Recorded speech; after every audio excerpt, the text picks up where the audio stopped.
right? Think about the flashlights. I used the small one. It's very bright. Actually, the Billy gave me as a gift a long time ago.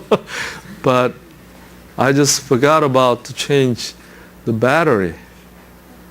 So about 30 minutes later, it just disappeared. So I couldn't use it when Bear just appeared. So anyway, the radiance of his face faded away.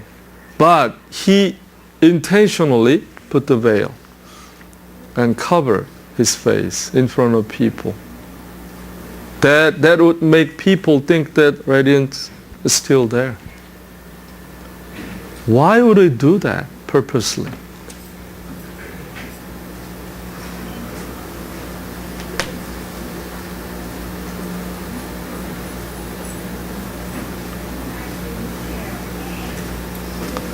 Just think about that. Why did Moses do that, such kind of things to people? When people saw the glory, the radiance, they just fell down. Because it's too bright, maybe. Right? They couldn't face it. It's like brighter than the magnitude, maybe brighter than the sunlight. They couldn't even open the eyes. Moses found out the secret of the Ten Commandments. Jewish people think Ten Commandments, obviously that was given by the Lord. So it is forever good. But Moses found it out. It's just a temporal. The reason God gave us the law is to know who we are. Without the law, we don't even know we're a liar. Is it true? Yes. If there was no law, how do we know we're a good guy or a bad guy? See, Moses found that out. It's not a permanent one. It's a temporal thing. When Jesus came, He made everything perfect. That's why Jesus said, I came to this world not to destroy the law, but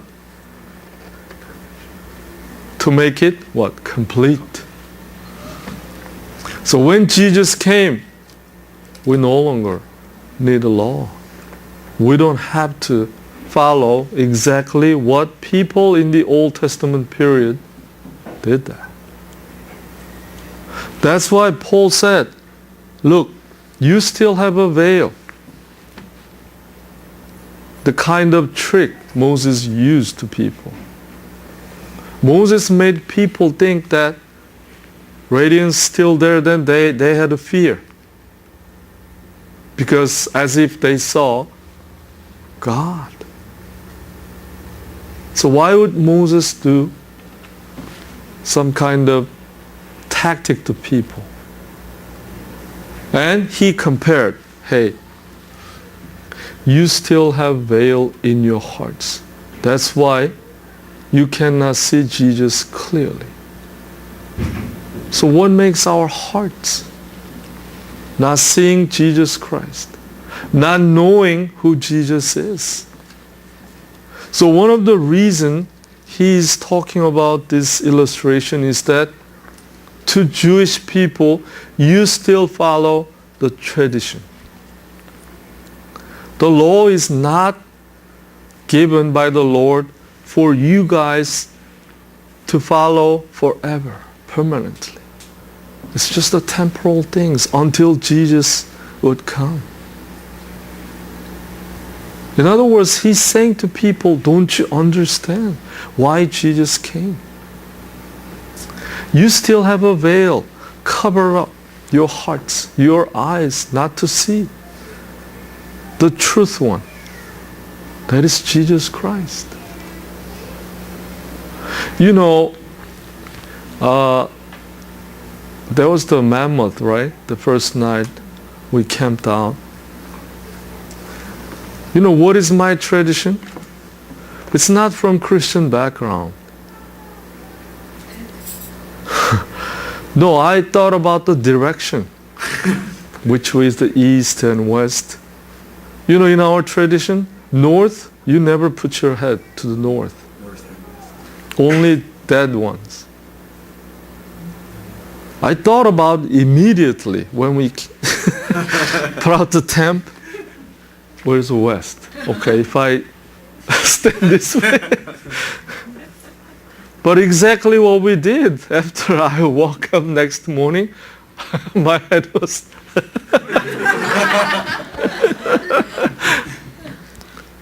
See, without knowing myself, I already have that kind of tradition in our lives, in my life. What is your tradition?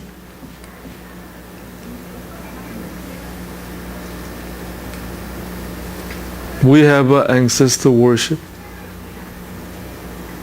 Japanese emperor worship. New Year's Day they visited shrine to worship emperor. Still, you know, after we became Christian, we still go to see fortune tellers, palm readers. Because we don't even know what is going to happen in the future. So we like to hear something good.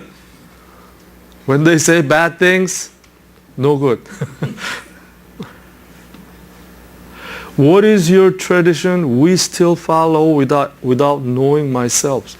Exactly, Paul is applying people to Jews. You think the 10 Commandments is the permanent one? No, that's not true. What is the tradition of Jewish people? Following the Moses laws, number one. Number two is what? Famous one. Famous circumcision. You have to circumcise. Otherwise, you're not a covenant people. So they demand people to follow the Moses law and the circumcisions. Paul says, no, your hearts need to be circumcised, not the physical one. So he said here, verse 15, yes, even today when they read Moses' writings, their hearts are covered with that veil. What is that? The law and circumcisions they have to follow.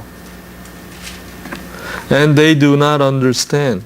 But whenever someone turns to the Lord, the veil is taken away. For the Lord is the Spirit, and wherever the Spirit of the Lord is, there is freedom. So think about this verse. Hey, God is omnipresence. What does that mean? Everywhere. On Mammoth. But if God is there, there is a freedom.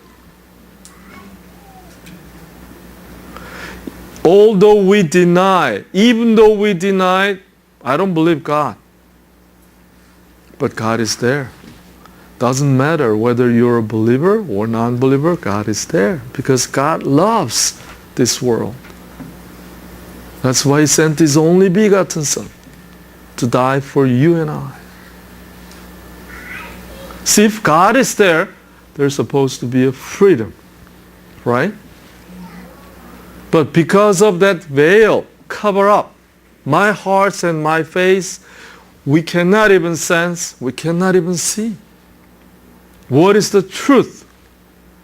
Who is Jesus is? He already revealed Himself, right? Through a person, was Jesus Christ. But because of that tradition, we cannot see. So when we follow the tradition, what comes after that?